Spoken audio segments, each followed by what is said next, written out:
Alhamdulillah nahmaduhu wa nasta'inuhu wa nastaghfiruh wa na'udzu billahi min syururi anfusina wa min sayyiati a'malina may yahdihillahu fala mudilla lahu wa may yudlil fala hadiyalah asyhadu an la ilaha illallah wa asyhadu anna muhammadan abduhu wa rasuluhu la nabiyya ba'dah. Allahumma shalli wa sallim ala nabiyyina Muhammad wa ala alihi wa sahbihi wa ansarihi wa junudihi wa man jahada fi sabilillahi ila yaumil qiyamah. Amma ba'du, fa ya ibadallah usikum wa iyaya bitaqwallah faqad fazal muttaqun. Qala Allah ta'ala fil Qur'anil Karim, ya ayyuhalladzina amanu ittaqullaha haqqa tuqatih wa la tamutunna illa wa antum muslimun. Wa qala aidan, wa innaka la'ala khuluqin 'adzim. Wa qala Rasulullah sallallahu alaihi wasallam, la yu'minu ahadukum hatta akuna ahabba ilaihi min waladihi wa walidihi wan nasi ajma'in. Sadaqallahu wa sadaqa Rasulullah sallallahu alaihi wasallam. Jamaah salat Jumat yang dimuliakan oleh Allah Subhanahu wa taala. Dalam mukadimah tadi khatib menyampaikan firman Allah Subhanahu wa taala yang termaktub di dalam surat 68 ayat yang keempat. Dalam ayat itu Allah Subhanahu wa taala menegaskan, Allah menyampaikan, Allah berfirman, wa innaka la'ala khuluqin 'adzim. Sungguh engkau ya Muhammad memiliki akhlak yang mulia, akhlak yang agung. Ini adalah penegasan dari Allah Subhanahu wa taala bahwa sesungguhnya Nabi besar Muhammad sallallahu alaihi wasallam bukan sembarang orang. Bukan sembarang manusia. Nabi Muhammad sallallahu alaihi wasallam memang secara khusus Allah takdirkan, Allah utus beliau sallallahu alaihi wasallam sebagai nabi akhir zaman. Nabi untuk segenap manusia, apapun sukunya, apapun bangsanya. Berbeda dengan nabi-nabi terdahulu. Kalau nabi-nabi terdahulu hanya untuk kaumnya. Untuk kaum Ad, kaum Tsamud, Bani Israel. Nabi Muhammad SAW untuk seluruh umat manusia hingga akhir zaman. Rasulullah SAW juga menjelaskan, innama bu'itsu liutammima makarimal akhlaq. Sesungguhnya aku diutus ke permukaan dunia untuk menyempurnakan akhlak manusia. Jadi dengan keberadaan Rasulullah SAW, manusia itu akhlaknya akan baik. Perilakunya akan baik, mentalitasnya akan baik. Karena Rasulullah SAW bukan sekadar berbicara, tapi memberikan contoh bagaimana perilaku yang baik, akhlak yang baik. Dan Rasulullah SAW bisa dicontoh oleh siapapun juga. Apakah dia orang Arab, orang Ajam, orang Indonesia, orang Amerika, bisa mencontoh Rasulullah SAW karena Rasulullah SAW adalah manusia. Sebagaimana halnya manusia yang lainnya. Manusia yang lain makan, Rasul juga makan. Manusia lain juga tidur, Rasulullah SAW juga tidur. Rasulullah SAW melangsungkan pernikahan. Jemaah yang dimuliakan oleh Allah Subhanahu wa taala. Yang berikutnya lagi adalah Rasulullah SAW merupakan rahmat bagi semesta alam. Allah Subhanahu wa taala firmankan di dalam Al-Qur'anul Karim, "Wa ma arsalnaka illa rahmatan lil alamin." Allah firmankan dalam surat 21 ayat 107. Tidaklah aku mengutus engkau ya Muhammad kecuali sebagai rahmat bagi semesta alam. Maka dengan keberadaan Rasulullah SAW, Allah rahmati penduduk dunia. Kalaupun Allah mengazab, tidak semuanya dihancurkan oleh Allah. Tidak semuanya dimusnahkan oleh Allah. Tidak seperti nabi-nabi terdahulu. Umat Nabi Nuh alaihissalam diazab oleh Allah Subhanahu wa taala, tidak ada yang tersisa satu pun juga. Kaum Ad, kaum Tsamud, umat Nabi Lut alaihissalam disiksa oleh Allah Subhanahu wa taala, tidak ada satu pun yang tersisa, saudara. Habis mereka, punah mereka. Beda dengan umat Nabi Muhammad SAW. Walaupun udah kurang ajar sama Allah, gak punya adab kepada Nabi Muhammad SAW, tapi dengan sosok Rasulullah SAW, Allah limpahkan rahmat. Allah berikan kesempatan untuk bertobat. Saya perlu menyampaikan hal ini karena ada sebagian manusia yang kurang ajar kepada Nabi Muhammad SAW, gak punya adab kepada Nabi Muhammad SAW. Ada orang Islam juga nggak punya adab kepada nabinya. Apalagi orang yang kafir, dia tidak beriman kepada Allah, tidak beriman kepada Rasulullah SAW. Dia nggak punya adab, dia tidak mampu menjaga lisannya. Perlu diketahui, di dalam Islam ada 3 hal yang tidak bisa diganggu gugat. Ada 3 hal yang tidak bisa dibuat bercanda. Yang pertama berkaitan dengan Allah Subhanahu wa taala. Yang kedua berkaitan sama Islam. Yang ketiga berkaitan dengan Nabi Muhammad SAW. Dan kalau mau ditambah satu lagi, berkaitan dengan Al-Quran yang merupakan firman Allah Subhanahu wa taala. Kita nggak boleh buat bercandaan terkait dengan Tuhan, terkait dengan Nabi, terkait dengan agama. Nggak boleh kita bercanda, nggak boleh kita jadikan bahan lawakan, saudara. Dan kita pun juga tidak boleh menghina Allah, menghina Rasul, menghina Islam, nggak boleh, saudara. Maka siapapun yang berani melakukan semacam itu, maka jangan disalahkan umat Islam mengambil tindakan yang tegas. Orang yang menghina itulah yang nggak tahu diri, yang seharusnya nggak boleh dia buat permainan, nggak boleh dia buat karikatur, nggak boleh dia buat gambar, nggak boleh dia melakukan penghinaan. Dan umat Islam berkewajiban mengingatkan semacam itu. Para khotib, para ustadz, para ajengan, para tengku, para buya berkewajiban mengingatkan, jangan mempermainkan Allah Subhanahu wa taala, jangan mempermainkan Nabi Muhammad SAW, jangan mempermainkan Islam. Dan memang gak pantas buat mainan, saudara. Masih banyak objek yang lain yang bisa dibuat permainan. Masih banyak objek yang lain yang bisa mereka ekspresikan. Kenapa dia menghina Nabi Muhammad SAW? Kenapa dia menghina Islam? Kenapa dia mempermainkan Allah Subhanahu wa taala? Kita ingin bertanya, apa salah Rasulullah SAW? Apa salah Nabi Muhammad SAW kepadanya? Saya pengen tanya, apa salah Rasulullah SAW? Rasul itu seorang nabi, seorang pemimpin yang sangat peduli kepada umatnya, kepada manusia hingga akhir zaman. Tidak ada pemimpin yang memiliki kepedulian yang sebanding dengan Rasulullah SAW. Apakah ada pemimpin yang siap berlapar-lapar, menahan perutnya diganjal dengan batu untuk kepentingan umat dan rakyatnya? Tidak ada, saudara, kecuali Rasulullah SAW. Rasul itu dalam satu kehidupan dia ganjal perutnya, saudara, karena begitu laparnya, karena dia merasakan bagaimana laparnya umat yang tidak mendapatkan makanan, yang tidak mendapatkan kebutuhan pokok. Bahkan ketika Rasulullah SAW akan meninggal dunia, apa yang disebut oleh Rasulullah SAW? Ummati, ummati, ummati. Karena Rasulullah SAW sebelum meninggal diberikan kabar gembira akan dimasukkan ke dalam surga oleh malaikat. Dan Rasul tidak ingin masuk surga sendiri, saudara. Dia ingin masuk surga dengan sahabatnya, dia ingin masuk surga dengan umatnya hingga akhir zaman. Tahukah jamaah yang dimuliakan oleh Allah Subhanahu wa taala, tidak akan masuk surga umat manusia dari zaman Nabi Adam hingga akhir zaman sebelum pintu surga diketuk pintunya oleh Nabi Muhammad SAW. Sampai malaikat penjaga surga bertanya, siapa kamu? Saya adalah Muhammad.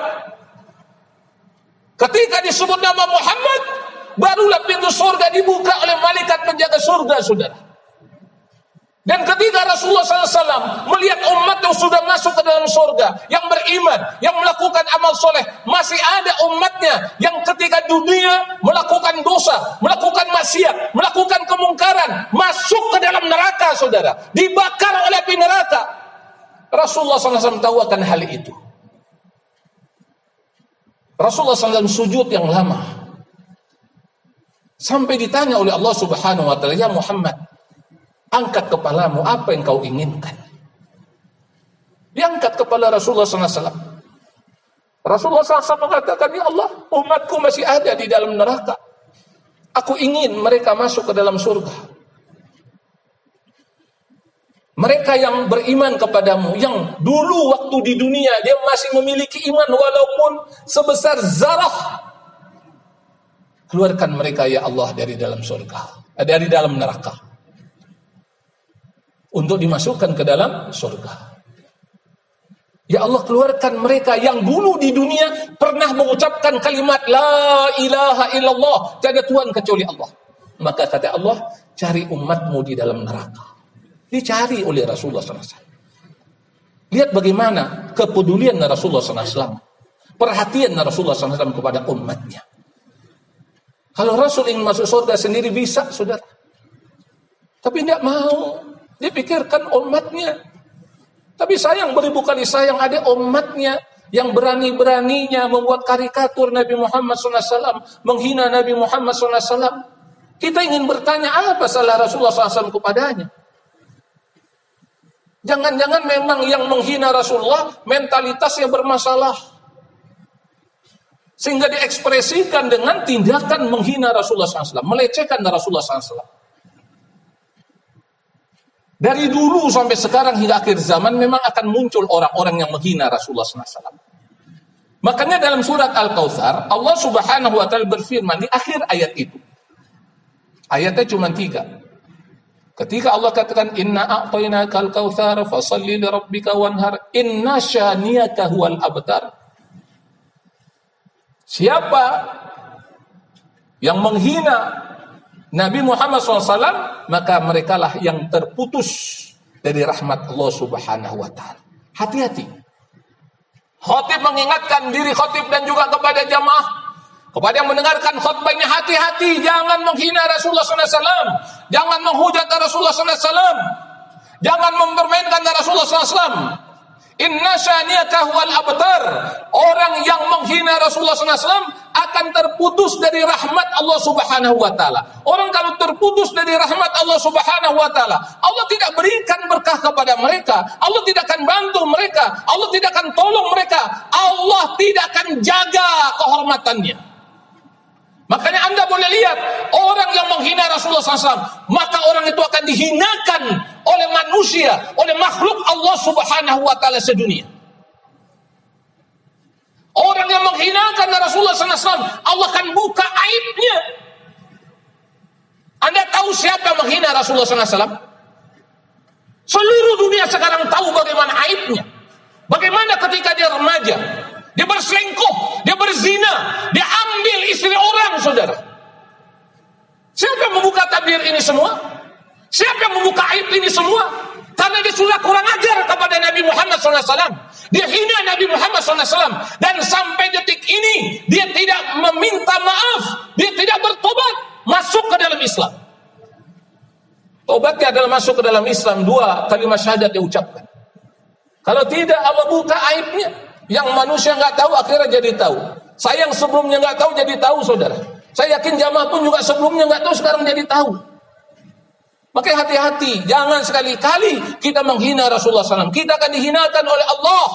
Siapa yang menghina Rasul, dia akan dihinakan oleh Allah Subhanahu wa taala. Dia akan terputus dari rahmat Allah Subhanahu wa taala. Kita hidup di dunia ini nggak seberapa, saudara. Nggak lama. Kita akan meninggal dunia. Kalau kita meninggal dunia, kita nanti akan bertemu dengan Rasulullah SAW. Apalagi kita sebagai umat Islam, umat Nabi Muhammad SAW. Bagaimana sikap kita ketika nanti dipertemukan dengan Rasulullah SAW? Waktu di dunia Rasul dihina, dicaci maki, dihujat, apa sikap kita? Apa kita berdiam diri, berpangku tangan? Kemudian kita merapatkan bibir kita, telu lidah kita. Apa itu? Sudah barang tentu orang yang beriman tidak semacam itu. Dia akan bela Rasulullah SAW. Sesuai dengan potensinya masing-masing. Yang bisa berbicara seperti para khatib, para ustadz, dia sampaikan. Dia sampaikan kalimat ketidaksukaan terhadap penghinaan kepada Rasulullah SAW. Dia nggak boleh berdiam diri. Dan tidak boleh memuji orang yang menghina Rasulullah SAW. Dia harus tegas katakan, Anda melakukan perbuatan salah, Anda telah menghina Nabi Muhammad SAW, manusia yang terbaik di muka bumi ini. Nabi Adam alaihissalam saja heran ketika melihat ada kalimat di dalam surga, La ilaha illallah Muhammad Rasulullah. Muhammad Rasulullah, siapa itu ya Allah? Itu adalah anak keturunanmu nanti, anak cucumu Muhammad. Dari dulu nama Nabi Muhammad SAW sudah ada, sudah dimuliakan oleh Allah. Makhluk Allah yang lain juga mulia, para malaikat memuliakan, alam semesta memuliakan. Kalau umat Islam diam 1000 bahasa, tidak mengambil sikap yang tegas, saya khawatir nanti makhluk Allah yang lain akan bersikap dengan tegas dengan caranya sendiri. Kalau itu sudah terjadi, kita pun juga kena nanti. Kita kena balanya, kita kena musibahnya, kita kena kesulitannya. Maka tunjukkanlah sikap kita, ketidaksukaan kita dengan berbagai macam cara. Oh, mereka berani menghujat semacam itu karena mereka memiliki kekuatan ekonomi. Maka kekuatan ekonomi mereka harus dilawan sedemikian rupa. Caranya bagaimana? Banyak cara, di antaranya memboikot produk mereka yang menghina Rasulullah SAW. Kita alihkan dengan produk dalam negeri, sehingga potensi masyarakat Indonesia perekonomiannya meningkat. Anda biasa minum apa? Alihkan dengan air mineral yang dibuat, yang ada infak sedekahnya untuk kaum muslimin, untuk fakir miskin. Saya tidak menyebut merek dagang karena saya bukan pedagang. Saya menyampaikan khutbah pada hari ini. Tapi saya yakin kita semua cerdas. Gak perlu kita berdebat apa dulu yang harus kita boikot segala macam. Yang bisa kita kerjakan, lakukan. Sebab itu nanti sebagai modal kita ketika bertemu dengan Rasulullah SAW. Ya Rasulullah, ketika engkau dicaci maki oleh mereka yang tidak suka, saya mengambil sikap ini ya Allah. Saya nggak minum, tidak makan produk mereka lagi ya Allah. Saya produk dalam negeri yang saya makan ya Rasulullah. Produk kaum muslimin, umat Islam, rakyat Indonesia yang saya konsumsi ya Rasulullah. Harus ada sikap minimal kayak begitu, saudara. Kalaupun ada juga sebagian kaum muslimin yang mengambil sikap yang lebih tegas lagi. Itu dari zaman dulu sampai akhir zaman akan ada semacam itu. Salah satu contoh, karena khutbah kita sangat terbatas, Buya Hamka menjelaskan di dalam tafsirnya, ketika menjelaskan firman Allah Subhanahu wa taala dalam surat An-Nur ayat 66 sampai 64. Ada seorang pemuda bernama Abdul Qayyum, umur 20 tahun, baru 4 bulan melangsungkan pernikahan. Dia mendengar ada seorang yang mencaci maki Rasulullah SAW. Umat Islam melakukan protes besar-besaran di India pada saat itu. Maka orang itu ditangkap, dimasukkan pengadilan, disidang. Bukannya dia bertobat, minta maaf, menyesal, tapi makin menjadi-jadi dia mencaci maki Nabi Muhammad SAW. Berita ini menjadi berita nasional. Maka Abdul Qayyum ini, dia datang ke kota. Dari kampung, dia tinggalkan istrinya, dia tinggalkan keluarga. Maka dia pergi ke kota, dia ikut sidang pengadilan, dia lihat, dia pantau. Dia perhatikan saja. Karena dia bukan hakim, bukan pengacara. Orang yang mencaci maki Rasulullah tidak mau bertobat. Akhirnya, Abdul Qayyum dia buka selendangnya, dia ambil badiknya, dia tancapkan belati di punggung pesakitan.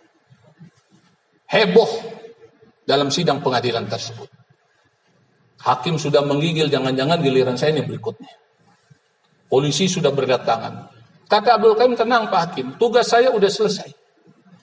Cara menghadapi orang yang mulutnya usil kepada Nabi Muhammad, kira-kira bahasanya kayak begitulah biar kita nyambung. Orang yang kurang ajar kepada Nabi Muhammad SAW, caranya begini. Dan buktinya diam kan, nggak mengoceh lagi dia. Tidak usil lagi mulutnya, nggak kurang ajar lagi mulutnya. Jamaah yang dimuliakan oleh Allah Subhanahu wa taala. Matilah orang yang mencaci maki Rasulullah SAW.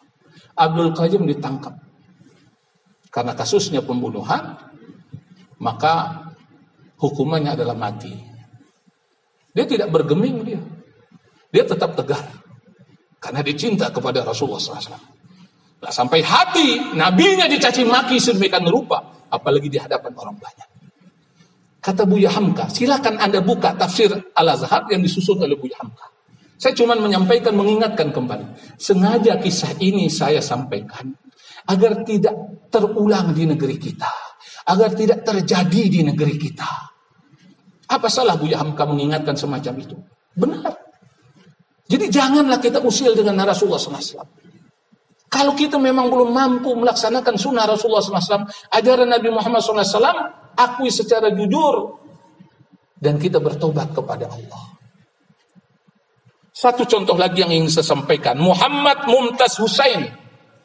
Dia seorang pengawal dari gubernur Punjab. Ini gubernur gak tahu diri dia. Dia caci maki Rasulullah SAW, dihina di hadapan orang banyak. Anda tahu bagaimana kesudahan dari gubernur ini? Gubernur ini ditembak oleh pengawalnya yang bernama Muhammad Mumtaz Hussein dengan beberapa peluru. Meninggal. Akhirnya Muhammad Mumtaz Hussein ditangkap dan dijatuhkan hukuman mati.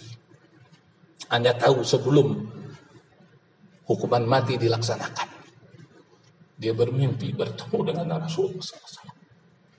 Sebelum meninggal bertemu dengan Rasulullah SAW. Manusia yang mulia, yang agung, yang dia bela, yang dia nak sampai hati Nabi Muhammad SAW dihina sedemikian rupa.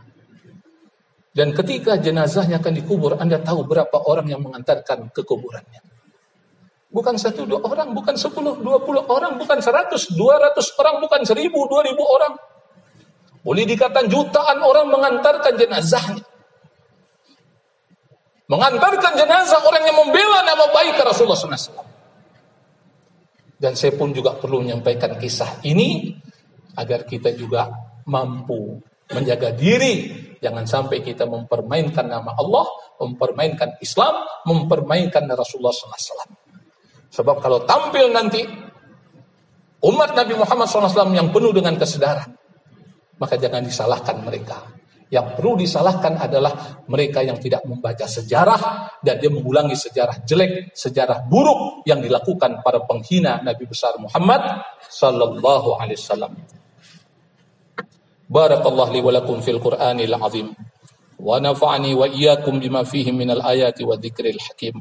Aqulu qawli hadza wa astaghfirullahal azim li wa lakum wa lisairil muslimin wal muslimat wal mu'minin wal mu'minat fastaghfiruh innahu huwal ghafurur rahim.